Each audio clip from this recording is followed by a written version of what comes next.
Give me one moment. Okay, I hope my screen is visible to all. If it is not visible, Sonal, please let me know. If it is visible, I will continue with my presentation.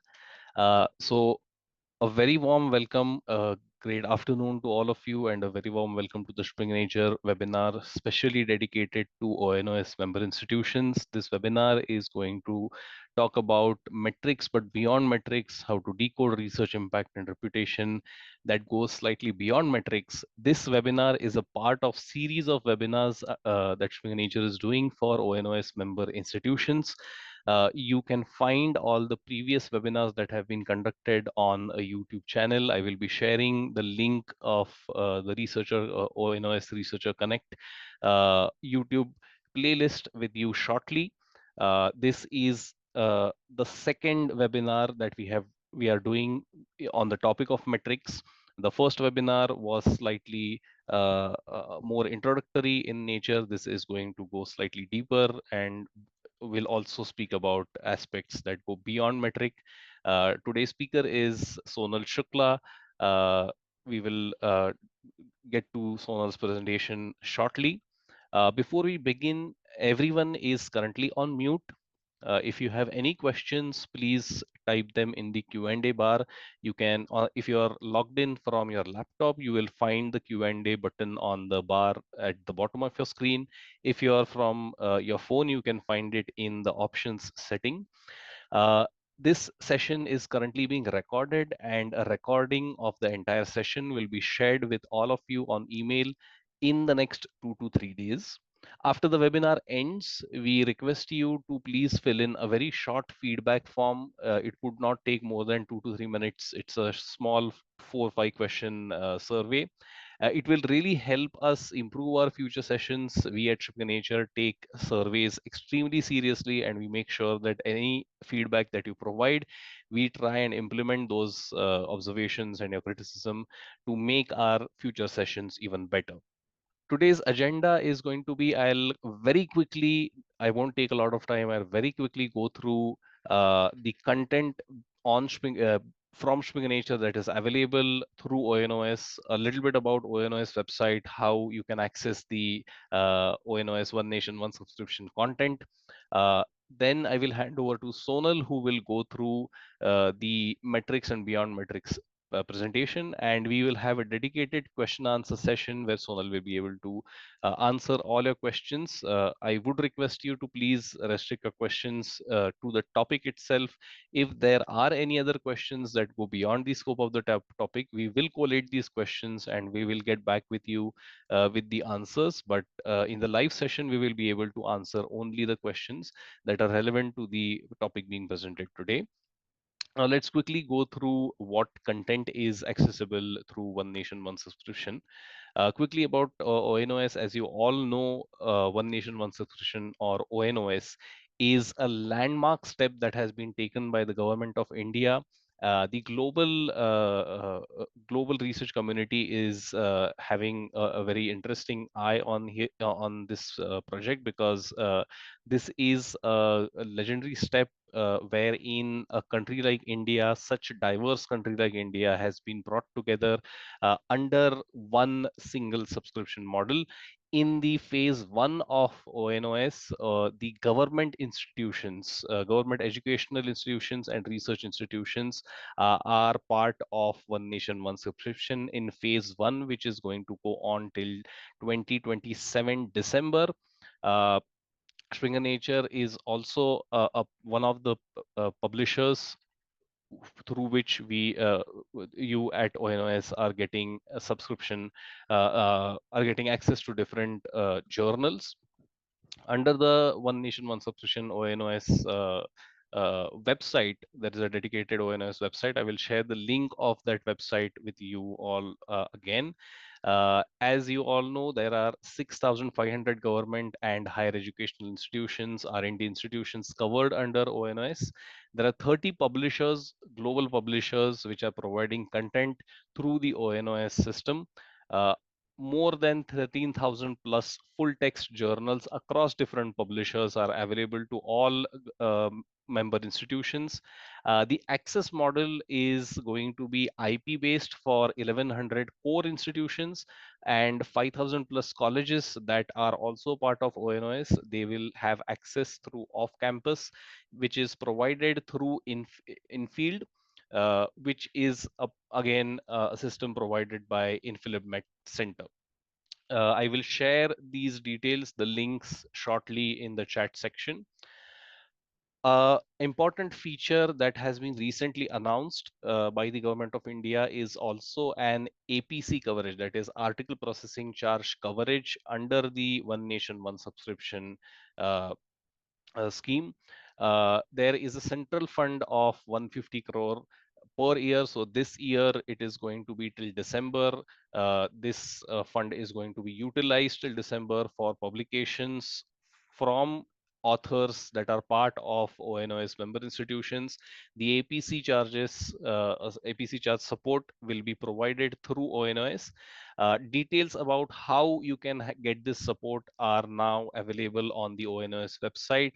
There is a detailed help manual. 94 fully open access titles, only fully open access titles are covered under this APC support scheme of ONOS. Once again, 94 fully open access journals, hybrid journals are not part of it.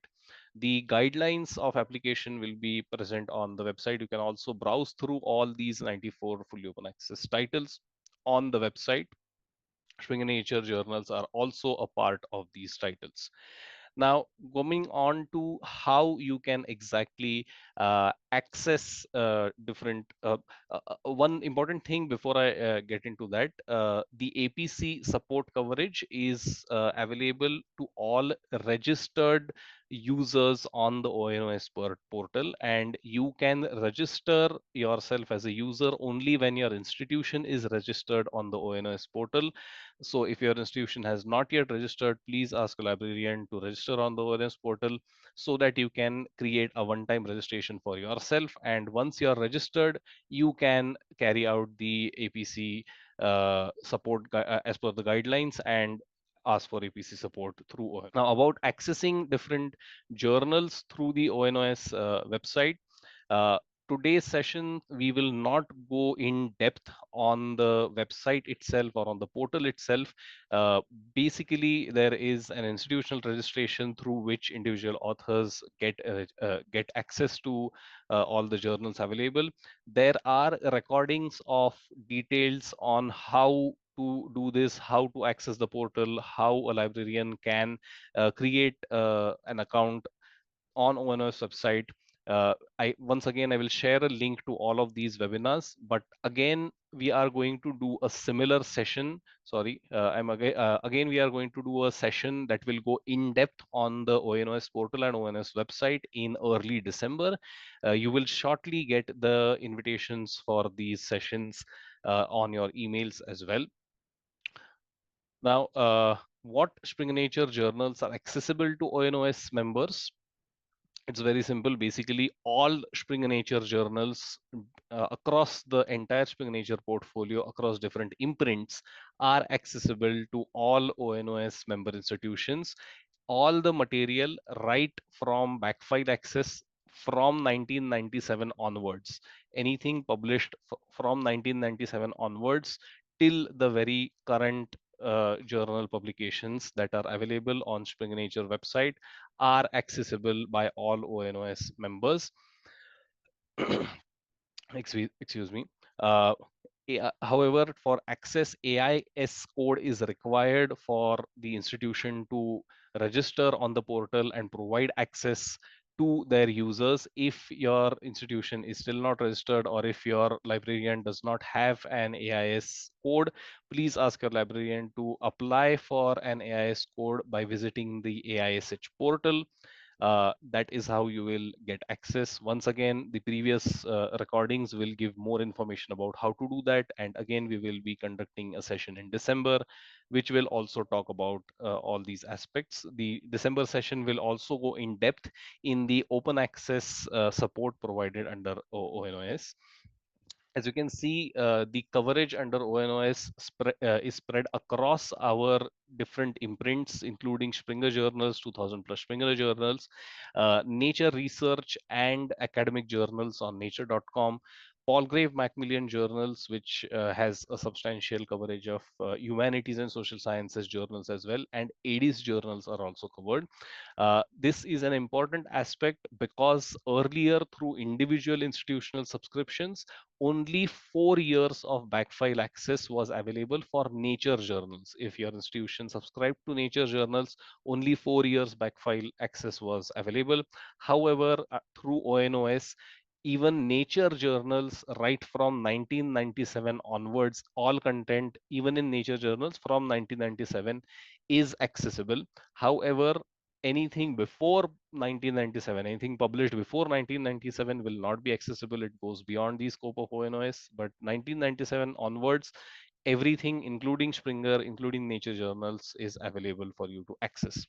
Now, how you can access is first the actual access on the ONOS website. Also, you can go through the list of journals. You can also look at what journals from which publishers are available. However, to actually access the content within these journals, you will be redirected from the ONOS website to Springer Nature link. The website link is link.springer.com.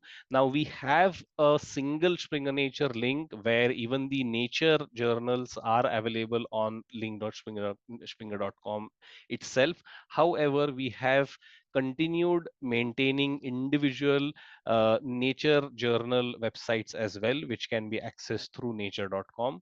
But all Springer Nature journals available under ONOS will be accessible through Springer Nature link on link.springernature.com. Even if you go through the ONS portal, you will be redirected to link.springer.com.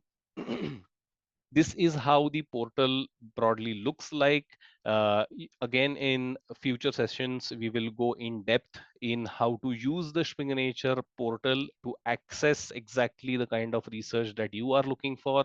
You can also look at previous recordings where we have gone in depth in how to use Springer Nature link to access the exact research that you are looking for.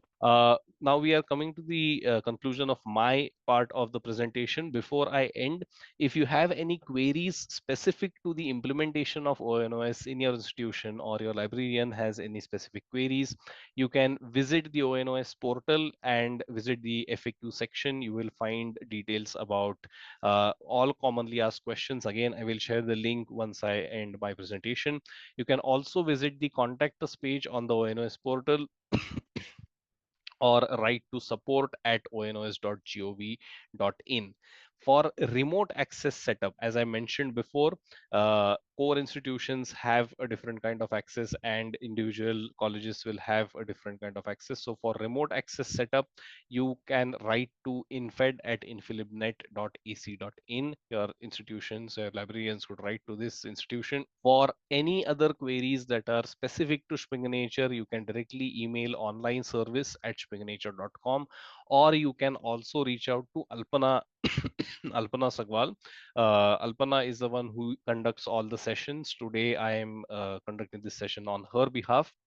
So you can write to Alpana Sagwal for any queries which are specific and relevant to Springer Nature itself. Once again, we have a repository of all the webinars that we have conducted so far. Even this webinar will be included in this repository. Again, the link will be shared shortly. Now, moving on to Sonal's presentation, that is research metrics and beyond. Before I hand over to Sonal, I'll quickly would like to introduce Sonal.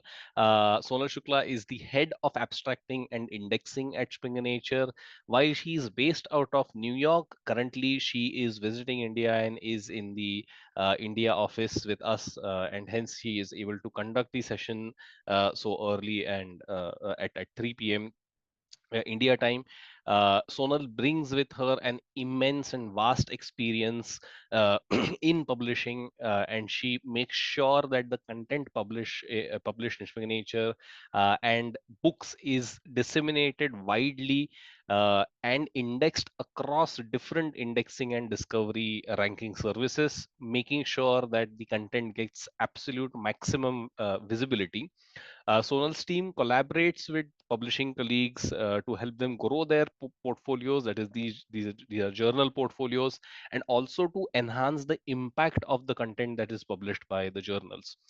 Before joining Springer Nature, Sonal held key leadership roles in library services, medical communications, and knowledge management.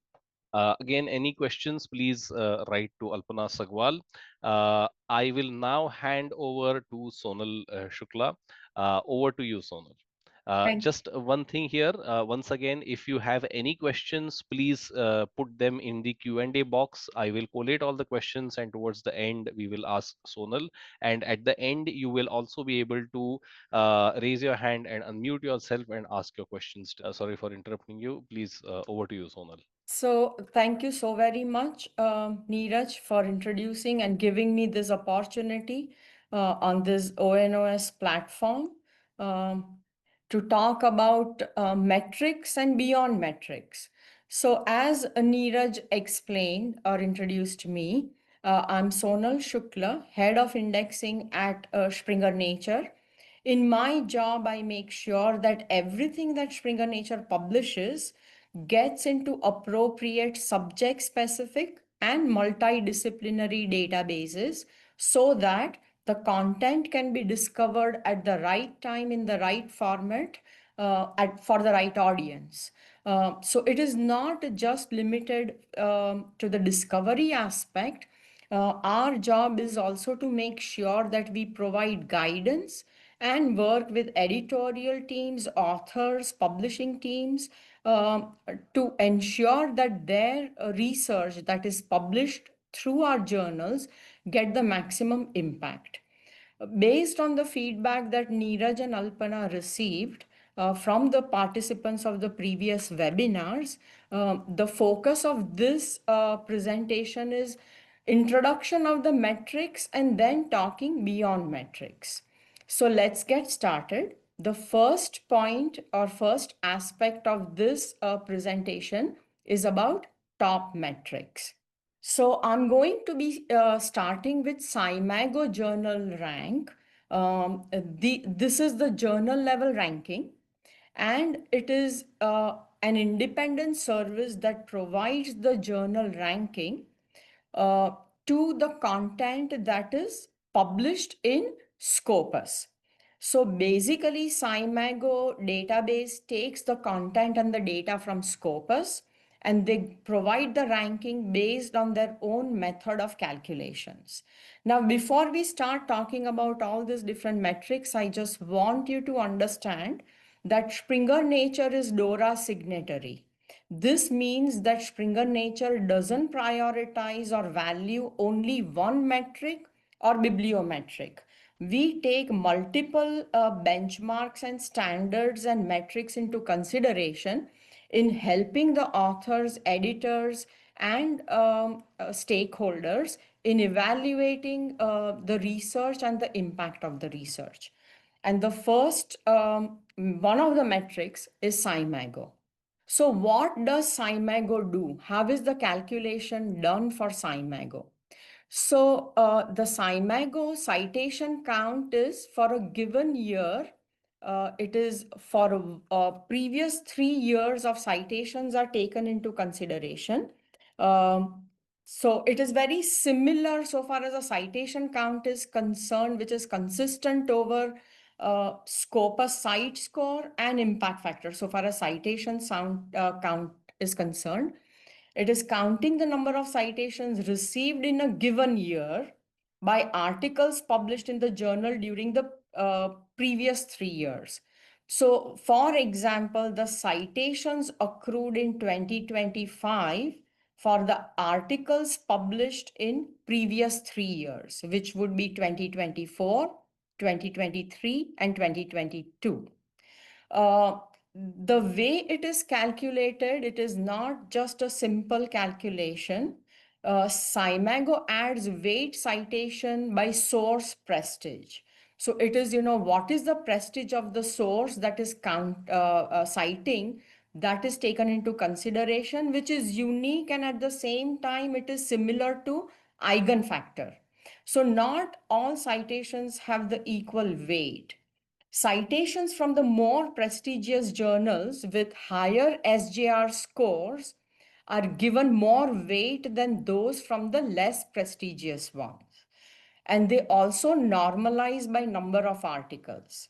And the simple calculation is, so on the left hand side, if you see, for example, if the journal A received 100 citations, and if 60 of those citations came from very high prestige journals, that is given the weightage of 2. And if 40 citations came from low prestige journals, the weightage is that of 1. So journal A published 50 articles in past 3 years. So the calculation would be, as you see at the bottom of the right hand side, the SJR score would be 3.2. So this is a very simple way of calculating SJR. Now with Cymago, what happens based on this, they provide the ranking of the journal and the quartile information. And that information is valuable for researchers, institutions, and authors. So this is a simple way of calculating Cymago, SJR. The next one that we are going to be talking about is the journal impact factor. Journal impact factor is a bibliometric that has been in practice for a very long time. It is well understood, highly discussed and criticized and appreciated, everything at the same time. It is currently considered the golden standard or benchmark, and the reason it is simpler to understand and easier to replicate. So as you know, journal impact factor is provided by Clarivate, Web of Science and Journal Citation Report. So the content is indexed in Web of Science, and then annually the journal citation report is published in June. This is where each journal that is part of Web of Science core collection gets an impact factor if that journal has data worth for 3 years. And the calculation for that is the impact factor in the numerator, it is number of citations to all different article types divided by the number of articles published in the previous 2 years. So, for example, in 2024, if Journal A received 500 citations to articles published in 2022 and 2023, that goes in the numerator, which is then divided by articles published in 2022 and 2023 combined, but only those types of articles. So in the denominator, the editorials, news, letters are not taken into consideration.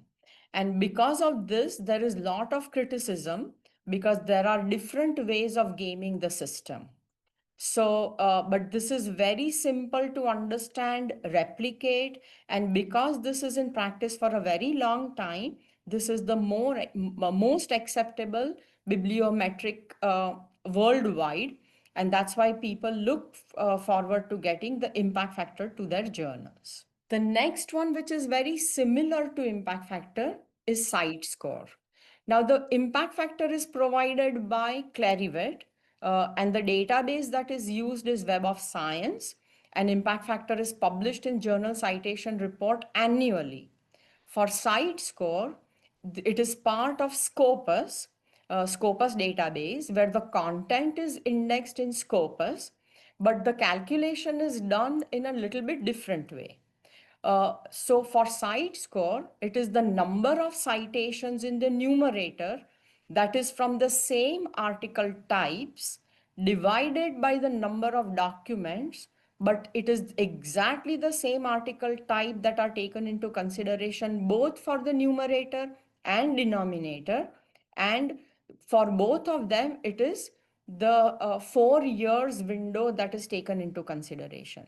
So for the numerator, it is counting citations in a given year to articles from the previous 4 years divided by the number of articles published in those same 4 years. So there is less scope for variation and less scope for gaming the system. So if, for example, Journal B received 1200 citations to document published in 2020 and 2023, that is in the numerator, which is then divided by same journal that published 300 documents or whatever the number is in the 4 years. And that's how you can derive at the Citescore. Scopus provides monthly site score, so the active current year site score is also provided, which helps the researchers, authors, and institutions and publishers to keep track of their site score if it is going up or down. The next one is source normalized impact factor per paper. And here this kind of gets a little bit complicated because there are two steps to it.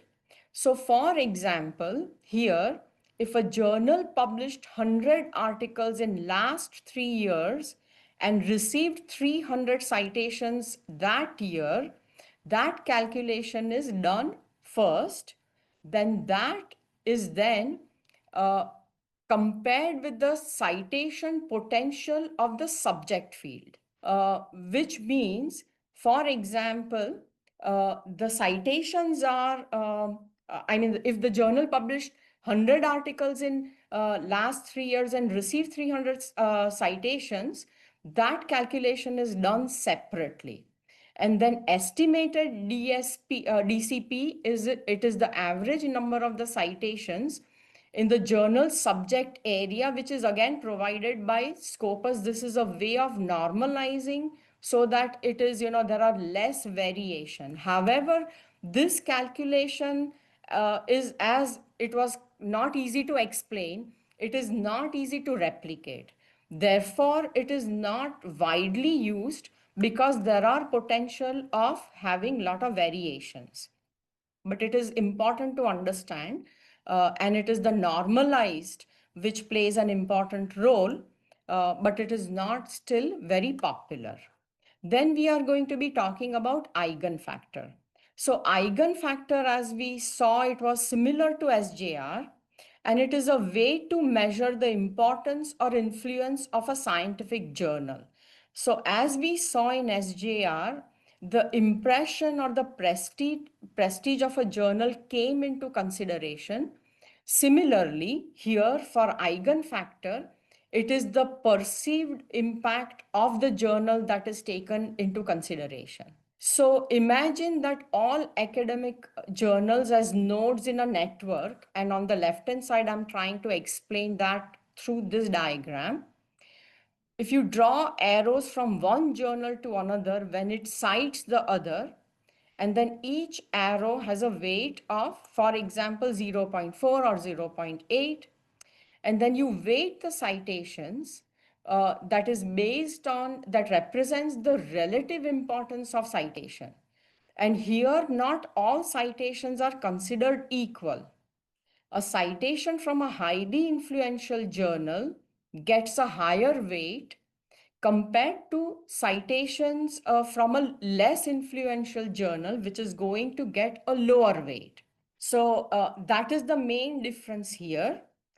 And then these weights are used in a recursive algorithm, which is very similar to Google's page ranking concept. So the journals that receive very high weight citation from influential journals end up with a higher eigenfactor score. The eigenfactor looks at how often is journal cited and who's doing the citing of the journal.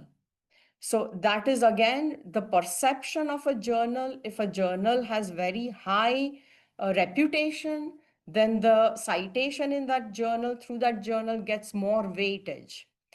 Eigenfactor removes self citations. So impact factor, now of course JCR provides the impact factor after removing self citations, but usually most of the research community takes the regular impact factor into consideration that includes self citation. Eigenfactor removes self citation in doing the calculation, and that's how they avoid bias. So, in understanding this eigenfactor, if you think of a person randomly jumping from one journal to another by following citations, the more often they land on a journal, the more influential that journal is considered. And again, eigenfactor also normalizes the score so that it is taking, you know, the overall field factor into consideration. So on an average, if it is above 1, it means the influence of eigenfactor is kind of higher, influence of the journal is higher. But again, it is not that easily replicable. So, eigenfactor is also provided by many of the indexing services, but it is not that widely used as Citescore or impact factor. So if we take the comparison, this is again, you know, the comparison of the calculations. So Scimago journal rank, it weighs citation based on the prestige, impact, and the influence of the source. It takes 3-year citation window into consideration. Journal impact factor weighs all citations equally, and it uses a 2-year citation window. Citescore takes all citation weighted equally, and it takes 4-year citation window. And SNP takes citation impact normalized for subject field, and it takes 3-year citation window into consideration. Now, talking about the pros and cons of each one, let's talk about SGR. The pros are that it accounts for prestige of citing journals. It reduces the self-citation bias. It is very good for comparing journals across fields, and it is field normalized. The negative points are that it is complex calculation and therefore not easily reproducible. It is less transparent for general users. It updates less frequently, and it completely depends on the Scopus data. So far as impact factor is concerned, it is simple, easy to understand, widely recognized, easily reproducible. It is easy to interpret and calculate, and it is used by many or rather most of the institutions. The negatives are it weighs all citations equally. There is no prestige factor involved. It has 2-year window, which may not be suitable for all fields. For example, math or humanities. 2-year window doesn't provide a true reflection of the impact of the journal. It can be manipulated by editorial policies, such as publishing more reviews that can increase or inflate the impact factor score. And it is biased toward fields with fast publication cycles, for example, medicine. So these are the cons or limitations of citations, and many more could be there. We just have enough time to take the higher points. Citescore, it uses a 4-year window. It is better for slow publishing fields. It is transparent and free to access. It covers more journals than impact factor. Those are the benefits. And the limitations are, again, it weighs all citations equally like impact factor. It is still influenced by field size. It is a newer metric, and therefore it has comparatively less historical data. SNP, it uses 3-year citation window. It is field normalized, and it accounts for differences in citation practices across disciplines, and it allows fair comparison between journals in different fields. These are the positives. The negatives are it depends on Scopus data. So whatever is taken, whatever is in Scopus, only that data calculates SNP. The results are based on the number of journals indexed in Scopus, and it is complex calculation. So far as eigenfactor is concerned, so unlike raw citation count, eigenfactor weights citation based on the importance of citing journal, similar to Google's page rank. It normalizes for journal size, so large journals don't automatically dominate. That is the plus. It considers the entire citation network, giving a more holistic view of influence rather than just the popularity factor. Self citations are excluded, reducing manipulation. It focuses on sustained influence rather than short term citation spikes. These are all positives. And it helps researchers and libraries identify journals that have a big impact in their field. The negatives are algorithm is very difficult to understand compared to simple metrics like impact factor. Journals in highly interconnected fields such as life sciences tend to score higher than those in niche areas. It uses a 5-year citation window, which may disadvantage fast moving fields. The calculation process is not as straightforward, making it harder for authors to interpret and reproduce. It measures journal influence, not the quality of individual articles. So these are the limitations. So this was kind of an overview of the metrics. Again, those were the journal-based metrics, quite popular. Now the next one are author level metrics, and the most popular is H index of Google Scholar. So we are going to briefly discuss about that. Google Scholar allows author to maintain their profile and add the bibliography or other published papers. So it is important for author to maintain their own profile so that they have control over their H index. So here the number of how it is calculated, number of papers that have received at least number of citations. So X number of papers receiving X number of citations. For example, an H index of 10 means that among all publications by one author, 10 of these publications have received at least 10 citations each. This is very simple way of calculating H index. So an H index of 17 means that the scientist has published at least 17 papers that have each been cited at least 17 times. If the scientist 18th most cited publication was cited only 10 times, the H index would remain at 17. And if the scientist 18th most cited publication was cited 18 or more times, then only the H index would rise to 18. So it does not take into account highly cited papers. So the H index is the same whether your most highly cited paper has 100 or 10 citations. So that's kind of a limitation.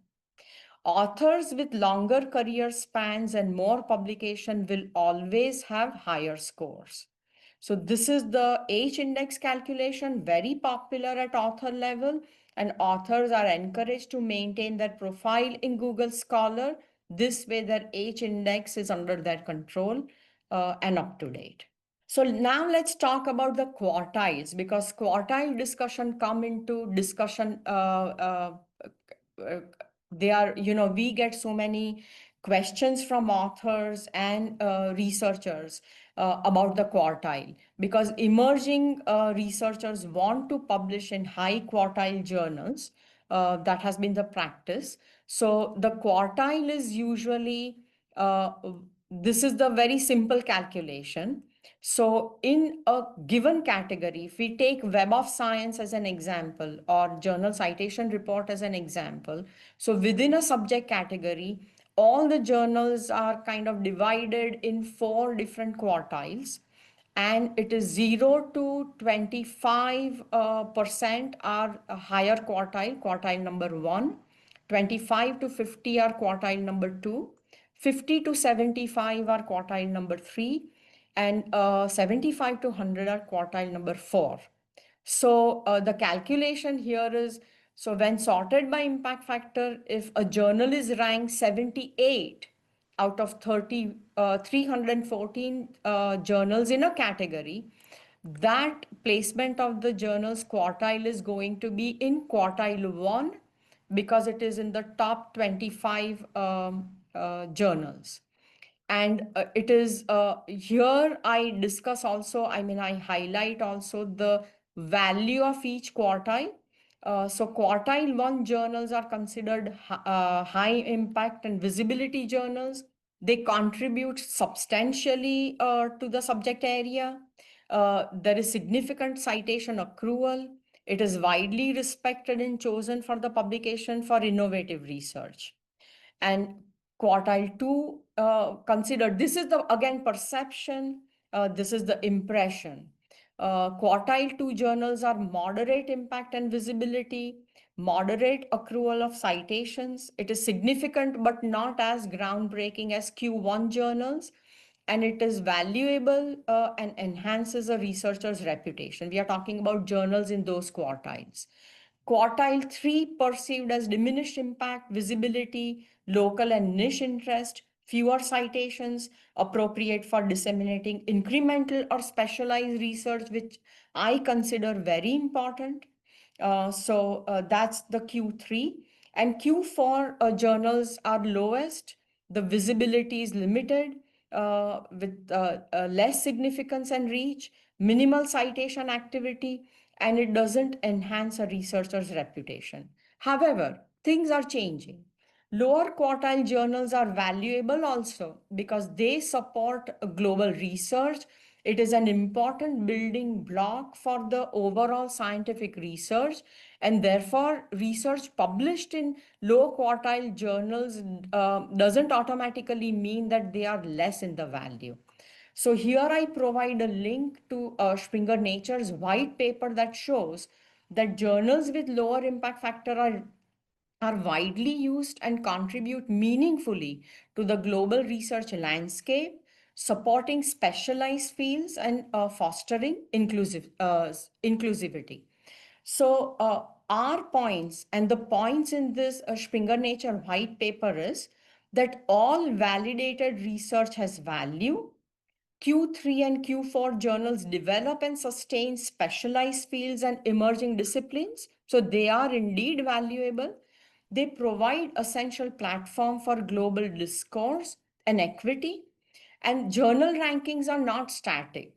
So you might be aware that the newly launched journals or the journals that have been recently introduced and researchers are not aware of those journals take some time to build up the reputation. So the impact factor in the initial years could be lower. And as the journal builds up the reputation, the ranking and also the impact factor can grow. It will increase. So the journal rankings are pretty fluid and dynamic. They are not static. And therefore, the quartile information cannot be taken at the face value all the time. There are multiple factors that need to be considered and taken into account. So significant and growing engagement with Q3 and Q4 journals is also very important. Now, I quickly want to discuss about the differences in citations and references because they are used interchangeably. So now what I want to talk, citation, it is and here this slide actually talks about it, that it is citation is a brief mention within the text that acknowledges the source of information used in a particular sentence or paragraph. And citations help readers locate the source of information within the text. Versus a reference is a detailed list of all sources cited in the document, and it is placed at the end of the paper. It provides complete bibliographic information, including author's name, title of the work, publication date, and other relevant details such as URL. So references enable the readers to find and access the complete source of material for further reading or verification. And all the indexing service are very particular about comprehensive reference list that is included in the article. They pay attention to the missing references or irrelevant references. That's one of the quality parameters to evaluate a journal. So missing citations and references erode trust in the publication and journal and the peer review process. An irrelevant citation can be a harbinger of compromised peer review and paper mill. So please take that into consideration also. The difference of usage and download. So number of times an article is downloaded, the value and limitations. So these are kind of well-known facts, so we will not spend a lot of time on it. So let's talk about what are the latest trends in indexing. So in order to talk about the latest trends, I have to briefly introduce everyone so all of us are on the same page about the premier indexing services such as Web of Science and Scopus. So this slide talks about the scope of both of these indexing services. They are premier indexing services. They vary, although it is a head-to-head comparison about this both indexing services. There are a little bit of differences, and this slide talks about them. We will not go into detail about it because we have covered many of those factors previously.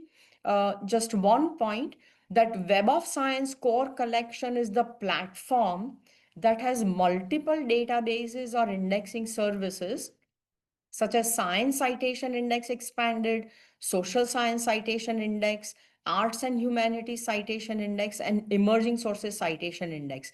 These are the journal indexing products within Web of Science. Of course, then there is BKCI and CPCI. This versus Scopus. Scopus doesn't then have specific products.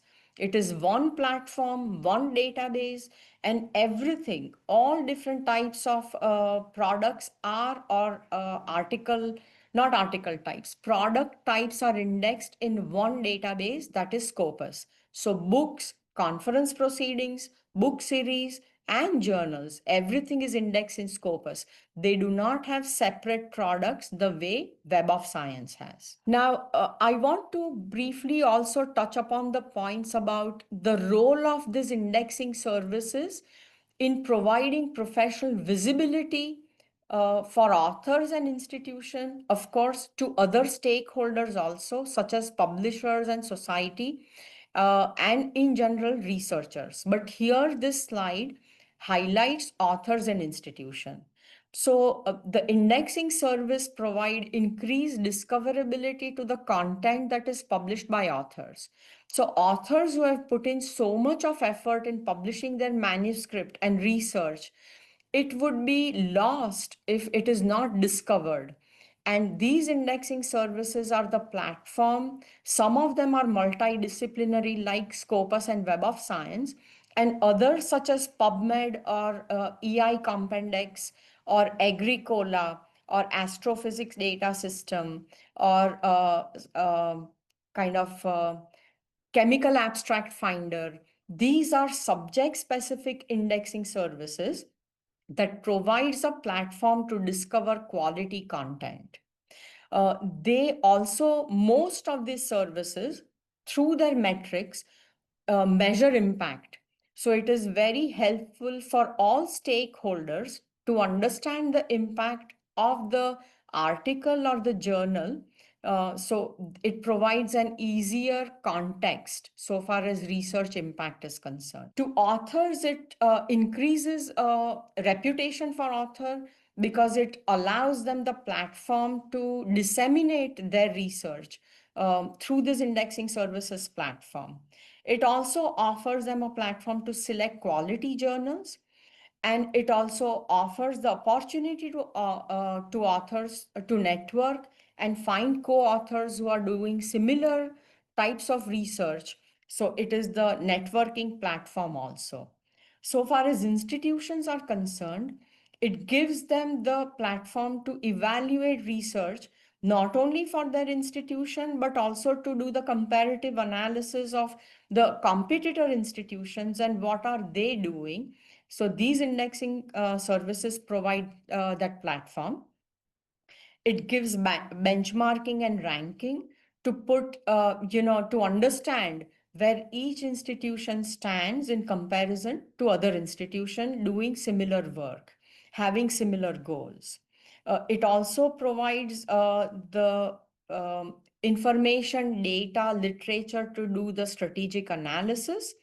and it helps monitor progress. So there are many benefits of these indexing services.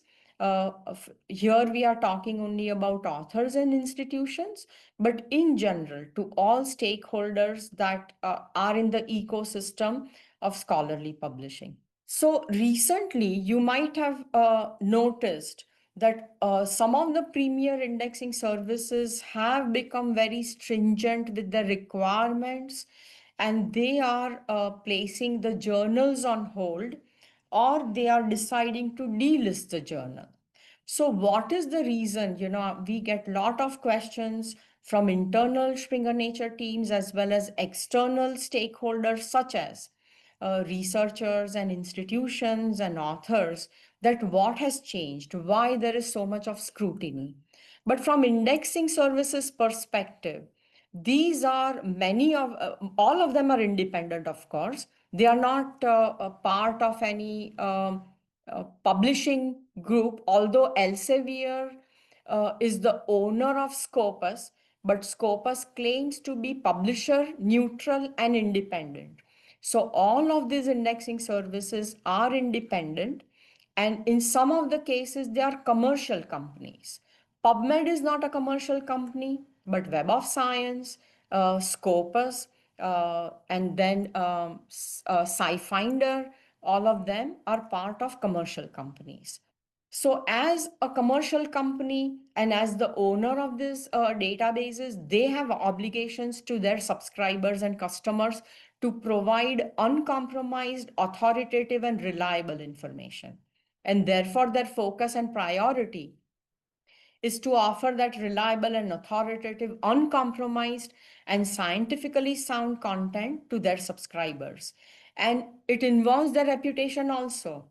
They will not have continued subscribers and users if their users and subscribers think that this database offers compromised content. Therefore, their reputation is also at stake, and therefore, these indexing services have become very stringent in the current years. And the major reason is uh, the introduction of sophisticated AI tools that is identifying or kind of, raveling so many things that were not visible before.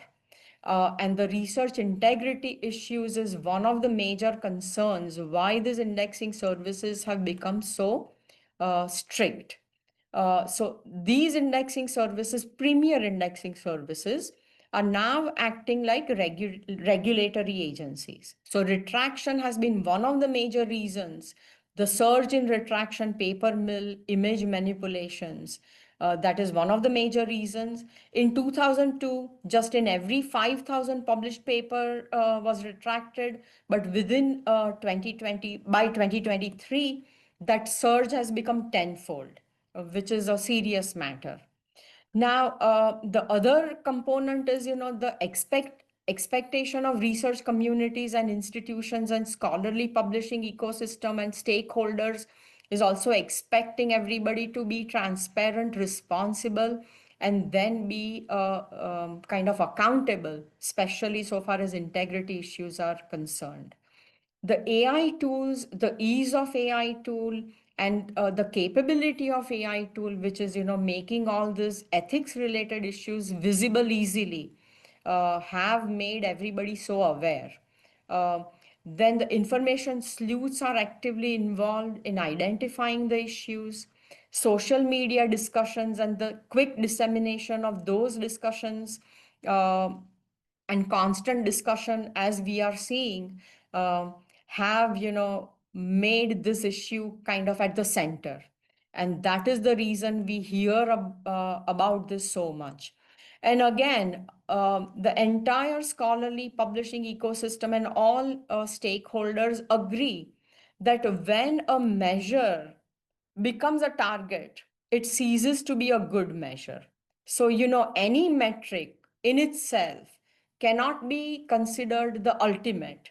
So, quantitative data or bibliometrics, it must be balanced with qualitative and context based metrics. That is the key information. So, what are the common points of triggering these topics, or a journal being placed on hold or delisted. So if there are significant changes with the journal title, ISSN, ownership, publisher, publishing format, if there are mergers and significant changes with the editorial board policy, that could be one of the factors or a trigger factor for these indexing services to pay attention that why this has changed, what are the implications, and they start not a full-fledged investigation, but it draws their attention. Then if there are high number of retractions and ethics issues, it is a trigger point for the indexing services to start an investigation. If the journal has scope creep, so the journal's aims and scope talks about certain area, but the journal publishes article that doesn't align with the scope, it can be a trigger factor that starts the investigation on behalf of these indexing services, that can lead to a journal being placed on hold, and it could lead ultimately to delisting of the journal. Then if the journal claims to have consistent publication schedule, but it misses that schedule, it attracts the attention of the indexing services.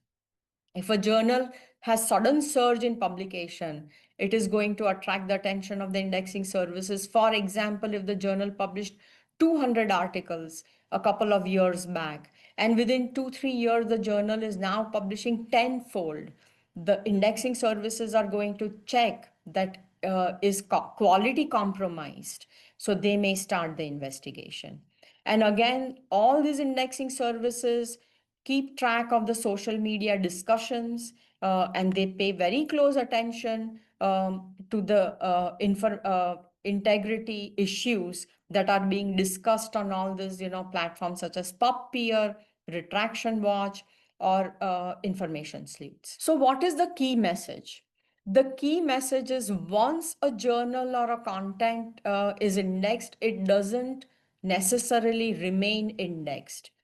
If these indexing services find any issues, they may decide to remove that journal, or if there is a massive issue, then they may decide to remove that content also.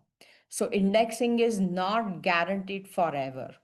Journals must maintain quality and transparency, and these are the points that the author should also take into consideration while selecting a journal for publishing their very important research. So now I'm going to be talking about some of the current trends that are happening in the premier indexing services. So we cannot talk about all the indexing services. Springer Nature partners with over 200 indexing services, discovery services, ranking services, but there are some very premier indexing services such as Web of Science, Scopus, and PubMed. These are also the indexing services that have very high standards for accepting the content and journals. And the current change that has happened with PubMed is that they used to have this literature selection technical review committee that used to be the final decision maker of the journals accepted for Medline. Now, that committee has been disbanded, it has been terminated this year. So now the National Library of Medicine, it continues to be the decision-making body for Medline decisions. So this termination of LSTRC doesn't mean that quality of the evaluation is compromised. The evaluation of Medline is continues to be done very systematically, thoroughly, and that has not changed at all. But now, no longer the external committee makes the final decision. The final decision of acceptance or rejection is made by the internal committee or the reviewers of the National Library of Medicine. And currently, there are delays of evaluation for Medline and PubMed Central, but that is due to the current situation of the US federal government, which may, once that, the government employees start working again, that backlog will be cleared up. So this is the major update for PubMed. Scopus has introduced many recent changes in the last month, in fact. And one of the major one is now they are looking for generative AI policies. So they are asking if the journal has the generative AI policies. So it is not mandated, they are encouraging. So they want to make sure that the publishers are aware of it. And they have given the example, if the publisher, those publishers that are smaller, if they are not aware how to draft the generative AI policies, there are certain external agencies such as WME or even Elsevier provides that information. Springer Nature also has generative AI policy, but Scopus has started to ask for this generative AI policy. Very recently, Scopus has introduced four requirements. This is currently limited only to EICs. It doesn't concern researchers, authors, but now they are becoming pretty stringent, asking for ORCID. So if you are an author, of course, ORCID is very critical. You want to get an ORCID because throughout your progression of your career, ORCID will be needed. Scopus is also asking for institutional email address. They do not want Gmail or the personal email addresses of the EICs. Currently, it is limited to EICs, but that's what they are asking for. They are not asking for this requirement for authors or individual researchers. They are also asking link to institutional profile page for the EICs because they want to know whether the EIC's information is available with their affiliated institution. So this is the most current requirement. And they also ask for Scopus author profile to be created. Now, this particular requirement, it is not a requirement, but all authors are encouraged to create their author profile in Scopus. So it becomes easier to identify your contribution, link your contribution. So under your name, the entire comprehensive literature is available in Scopus. So that's the major update for Scopus. And Web of Science in 2025 JCR, which was 2024 JCR published in 2025 June, the new policy of Web of Science is that they are no longer going to count the citations to the retractions. It was not taken into consideration for 2024 JCR impact factor. So that is the major change in Web of Science.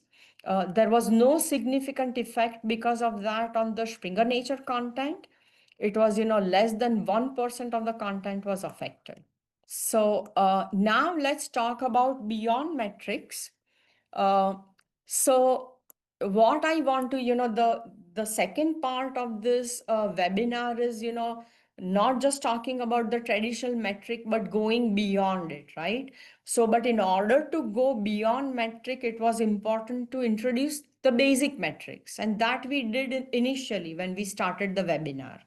And then I covered about the topics about, what are the major updates about these indexing services, what has currently changed, why they have become so strict or diligent about certain things, mainly the research ethics related requirements. So we covered all that. Now we are going to be talking about beyond metrics. So, and that starts with the reputation. Not only the reputation of journal, publisher, but also researchers, authors, and institution. So, reputation in academic publishing is formed by the quality of research, impact of publication, editorial rigor, and the standing of authors and journals. So these are the different aspects, how the reputation is built for authors, for journals, and overall assessment. So for author, not just publishing research, but beyond that, mentoring, acquiring more grants and funding, getting more involved actively in community as reviewers and editors, the quality of the research. There are now various databases or even systems that identify bad actors. So of course that doesn't help the reputation for an author. The citation, so self citation, very high self citation doesn't help author in building the reputation. Publication record, these are the building blocks, bricks in building the reputation for authors. For journals, adhering to the requirement of international agencies such as scope, ICMJ, WAME, and adhering to them, that's very critical for establishing the reputation, building the reputation of a journal. Comprehensive indexing, right? The journal must be comprehensively indexed.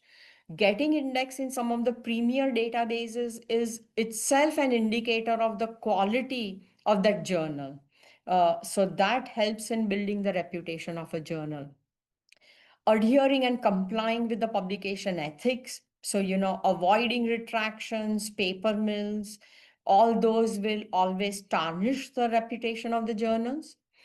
Editorial board. So for journals, who are the members of the editorial board? Are they international, regional? What is, are they well known? What is their networking? The affiliation? All those are important in building the reputation for a journal. Impact factor to some extent, but not only impact factor, some kind of metric taken into context will help in building the reputation of the journal. And the peer review process. How strict is the peer review process? How strictly the journal is adhering to the claimed peer review process?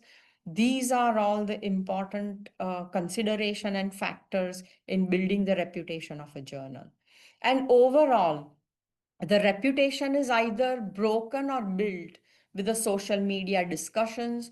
You might be keeping track of, all the discussions that take place in the various social media, such as Retraction Watch, or, some of the subject-based author network or PubPeer. So these are popular social media platform that can help or hurt the reputation not only of author but also of journal and publishers. Conference rankings, journal ranking, institution ranking, quality of the publisher, and journal quality. These are kind of overall factors that help build the reputation. Going to the next one, so beyond that, beyond bibliometric or considering various metric in evaluating not only author, institution, journal, but overall the impact of the research. So we are going to be talking about, taking multiple metrics into consideration and not just sticking to one metric. So eventually, we already see this happen. But what is the impact of the research? How it is impacting the society, how it is overall impacting, the government policies. These are the important things that should actually positively impact or evaluate or kind of show how the research is having its influence.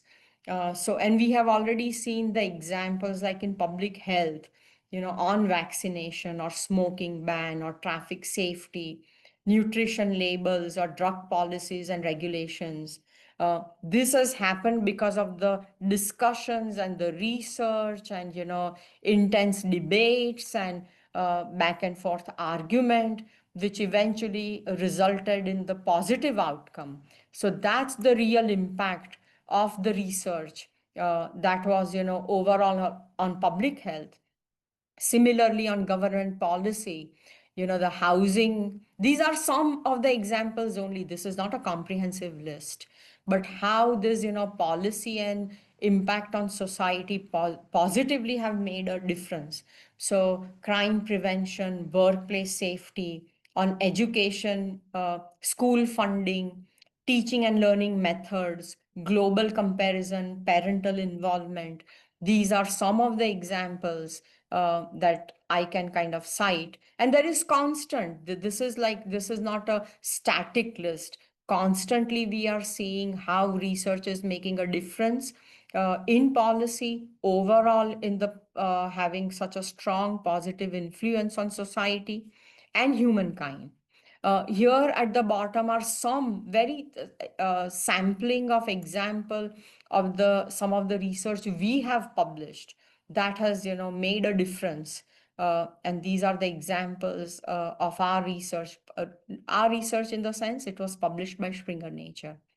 So all the publishers are contributing in their own way, and Springer Nature is at the forefront in publishing research that has the impact on government policies, in general policies, and the impact on the society. So, impact factor again, the key message impact factor alone can't measure the impact of the journal.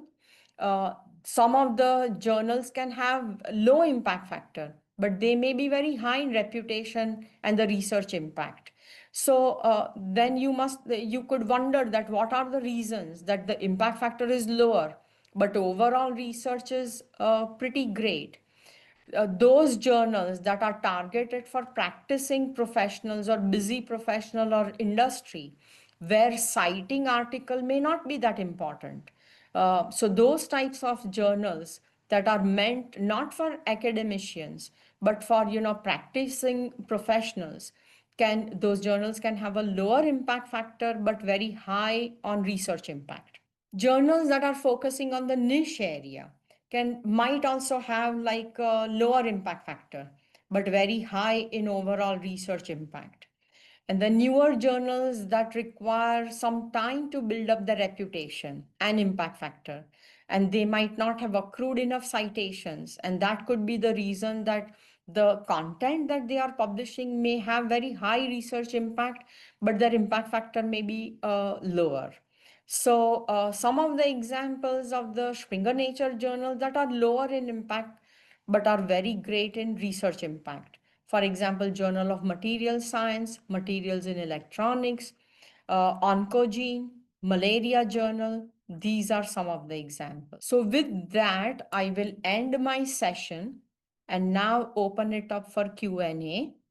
And I'll stop sharing my screen.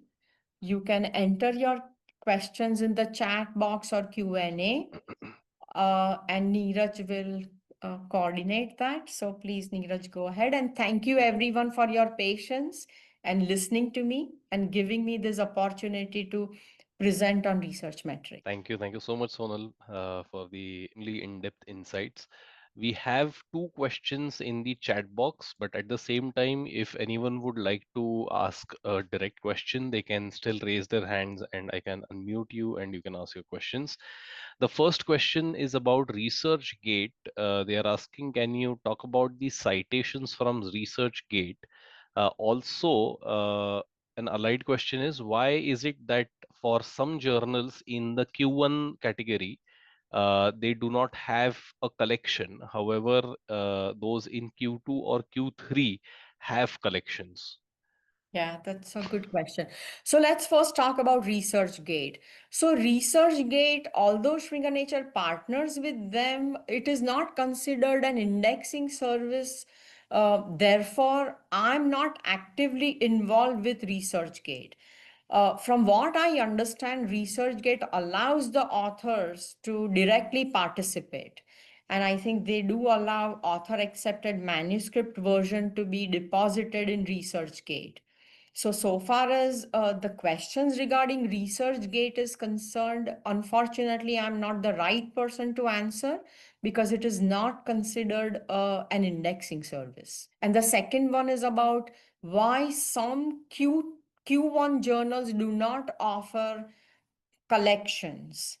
So offering topical collection or special issue is the business decision made by that journal. So it depends on journal to journal why certain journals are offering collections.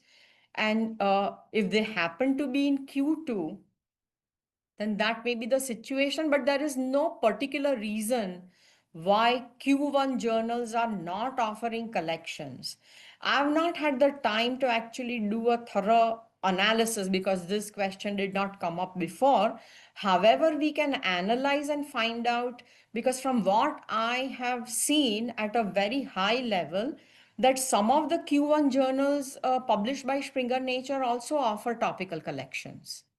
So I don't agree with that statement that it is like, across all Q1 journals that they do not offer topical collections or special issues. But we have to do the analysis and look.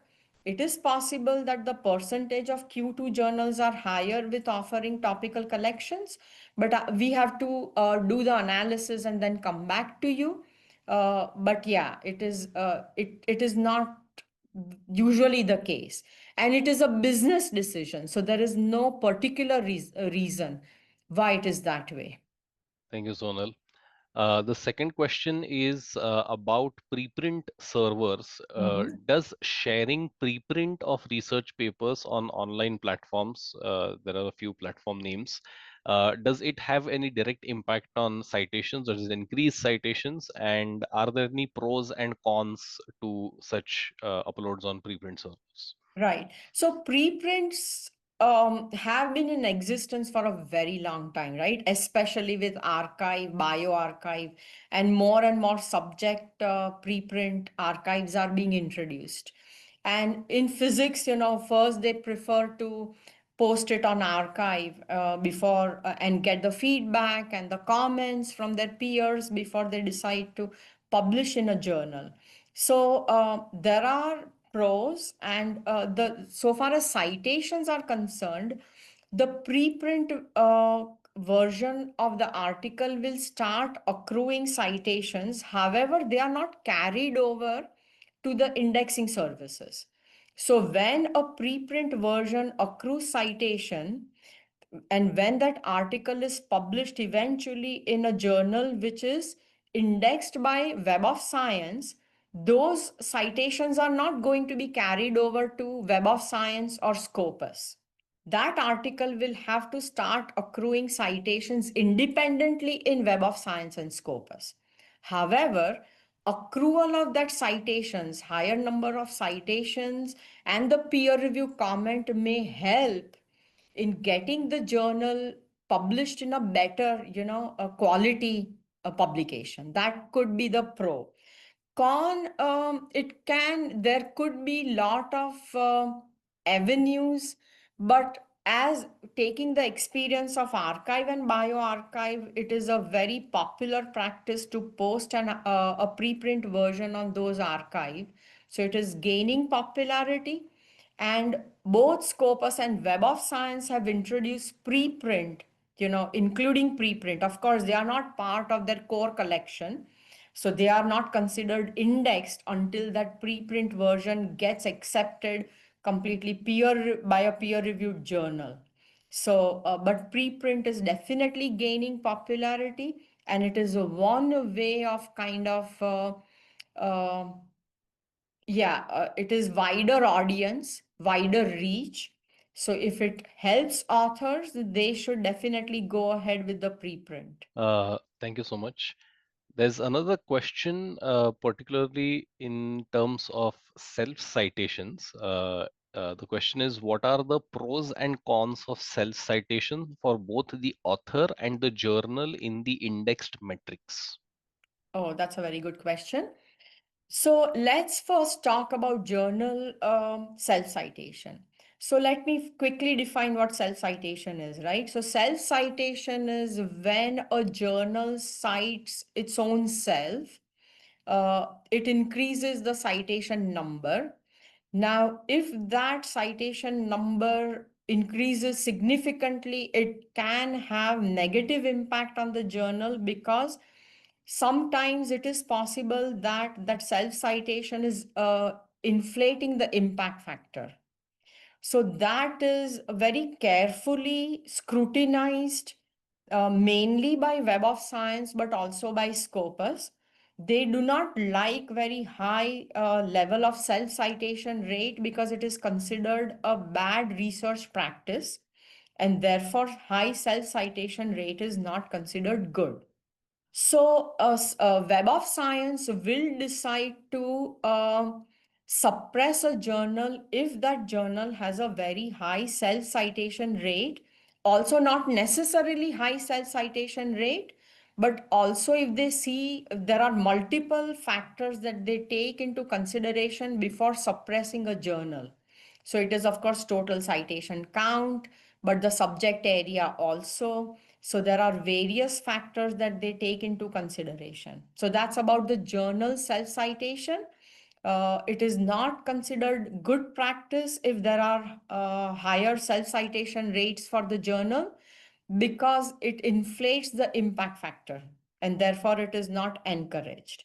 So far as author self-citations is concerned, if there is a very high number, so some level of author self-citation is expected because authors are building up on their research. So some level will be expected. Also, if an author is a key opinion leader, or not just key opinion leader, but kind of a path breaker, if that author introduced a completely new area, then that author has no choice but to cite themselves because they are the pioneers in that area. So, of course, that author self citation will be very high. However, there is an emerging author or the author who has not yet established the reputation and the self citation rate is very high, that is not considered good. So there is no threshold. It is every citation, self citation rate is taken into context. So for journals, some of the niche areas are taken into consideration. Similarly, for authors, the context is taken into consideration before it is considered outrightly bad. But yes, the negative impact, negative result of a journal self-citation rate is that it may lead the journal into suppression, which means the journal will lose an impact factor for a year or more. So far as author self citation is concerned, it could be a harbinger of a paper mill or some kind of a ethical issue. So it could be an indicator that something is happening. Not that it is definitely happening, but could be happening, which can lead to further investigation to identify what are the reasons of the self citation. Thank you, Sonal. There's a question about how Q1 or quartile 1 is determined. So Q1, as I very quickly explained, in a given subject category, there are going to be 4 parts. That number of journal, if that category has 100 journals, it is going to be divided into 4 quarters. And the journals that have very high impact or rank, let's use the word rank. So a high rank will be in the top quartile, quartile number 1. So the first quartile will have top 25% of journals. Then Q2 will have the second layer, which is 25 to 50%. Then quartile 3 will have from 50 to 75%, and quartile 4, which is at the bottom, will have 75 to 100. So, in a very simple term, like in school, we used to have the report card and the ranking, right? And through that ranking, teachers and parents and students themselves knew who were the top students in the class and who were at the bottom. This is something similar.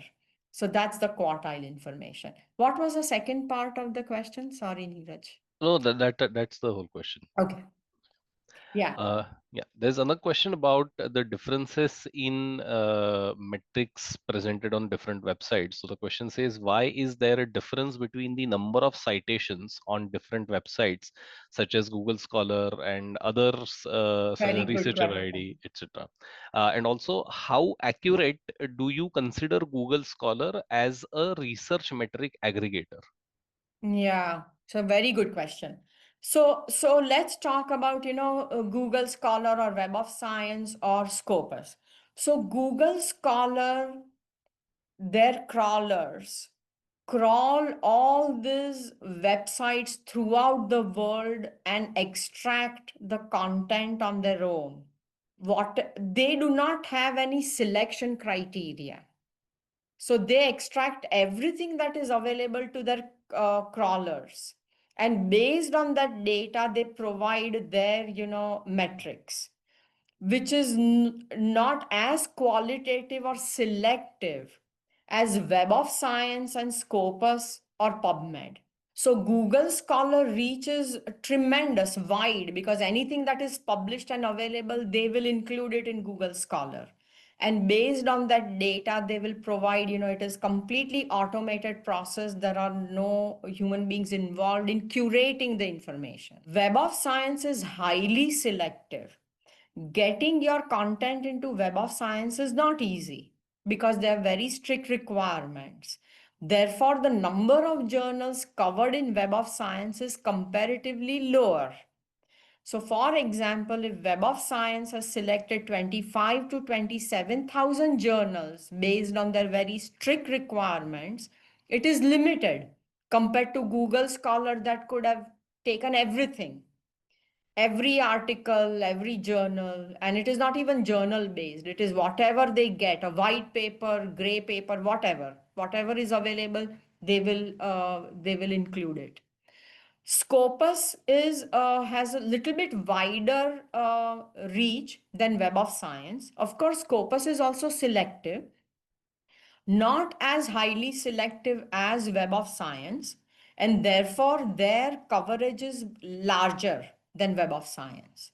So now, any metric or citation number that you get from Web of Science is always going to be based on those 25 to 27,000 journals, which is less compared to Scopus, which may have 27,000 to 35,000 journals. So the citation for 35,000 journals covered in Scopus will be more compared to Web of Science. And that those two compared to Google Scholar, which may have millions of pieces, articles, book chapters, anything, conference. So their score will be always higher. So this is the difference. Because Web of Science and Scopus are selective, and the number of journals selected in those databases are restrictive, the citations are not going to be exactly the same. This is the main difference. Thanks a lot. We can maybe take another one more question because we are almost running out of time. If there are any remaining questions, we'll make sure that we compile them and get back with you with the answers. This question is whether there is a ranking amongst the metrics itself, such as if SCI is on number one, ESIC is on number two, and also whether SCIE is first and then the Scopus or ESIC index journals within the Q1, Q2 categories. There's such kind of hierarchy or metric between the metrics. Right. So let's first separate Web of Science and Scopus. They are two separate independent companies. They are competitors. So Web of Science has four different journal related databases, products: Science Citation Index Expanded, Social Science Citation Index, Arts and Humanities Citation Index, and Emerging Sources Citation Index. Now, SCI, SSCI, and AHCI, those are flagship databases. ESCI was introduced in 2015 and it is a newer database. So what Clarivate is saying, the content that they select, journals that they select for SCI and SSCI have met additional 4 requirements than the standard 24 requirement for ESCI. So ESCI is at the bottom. Then comes Science Citation Index, which is for science-based, STEM-based journals. And Social Science Citation is for HSS journals. Not HSS, I would say social sciences, because for humanities, it is arts and humanities. So those are flagship. they are considered better than ESCI. However, in 2022, Clarivate started giving impact factor, 2023, I think. Clarivate started giving impact factor to all journals in ESCI also. The method used by ESCI or SCI are the exact same. So, if an impact factor is 3 in ESCI and impact factor is 3 in SCI, that is the same level. There is nothing different in the methodology, right? It is just that they are in different database. Now, you may ask that why then that journal is not in SCI? It is not in SCI because Clarivate has not had the time to reevaluate the journal to move it from SCI, I mean ESCI to SCI. And they are saying they do not have the resources to reevaluate all journals to do that movement. Okay. If they plan to do the revaluation, many of the journals from SCI can be demoted to ESCI because now they are not at the same level. Some of the ESCI journals can be doing very well. As an author, please consider any ESCI or SCI as a good database to submit your manuscript because ESCI journals are also getting an impact factor. They are placed in the same subject category as SCI. It is just then based on the rank of that journal, it will be in the quartile placement. Some of the institutions or ranking services, such as Chinese Academy of Sciences, is asking for journals to be in SCIE to be considered as part of the ranking service, which is unfortunate at this time. But yes, that is, that's where it becomes very important for authors to get their article published in SCIE journals. But because Clarivate is currently not evaluating any journals for SCIE, that is not going to happen.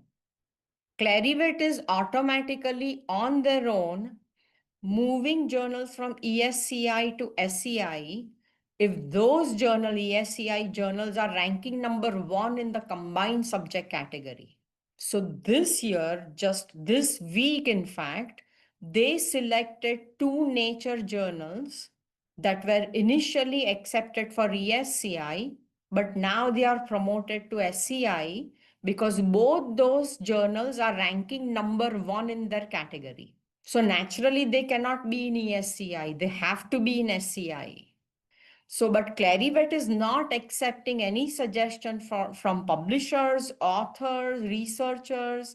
They are saying that we will make that decision based on our data exclusively. So this is my answer. I hope I was able to answer it comprehensively.